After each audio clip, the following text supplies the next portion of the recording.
housing affordability drops to 15-year low according to Zillow. Rising prices, mortgage payments drive homebuyer metric to lowest on record of the last 15 years. It makes sense, right? Consumers are dealing with several different things. They are a combination of having to deal with inflation across the board, right? I mean, take a look at where your gas pump is. Just absolutely insane.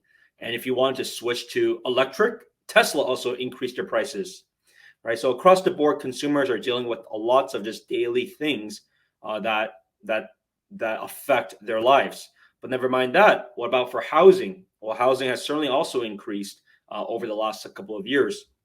And with higher interest rates that continue to rise for them to try to fight inflation, housing will be impacted. The question is, how much of an impact and what can people expect, right? Because what happens though is when mortgage rates and payments continue to balloon, inventory is not recovering quickly enough to ease the supply-demand disparity.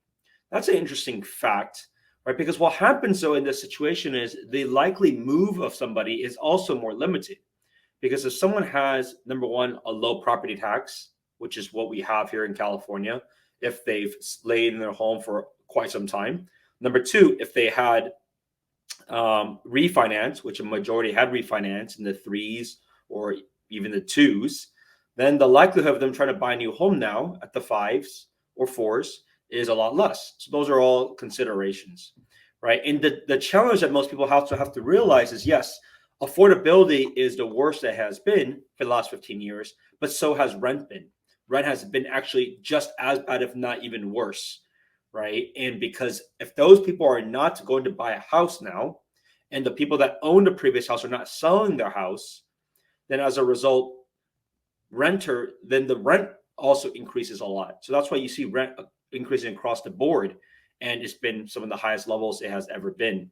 So those are all like impacts, right, for the individual that they have to deal with, because renting continues to not be that favorable for individuals. So that is just happening across the board. Affordability is happening on both ends. So there's no win really.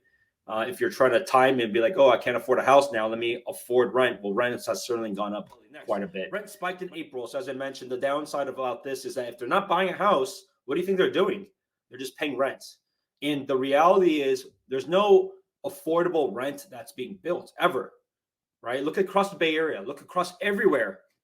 It's all luxury ones. And those are getting completely filled too. It's not like they're empty. So the fact is the rent is going to continue to rise because those builders are building these new inventories, all these luxury ones.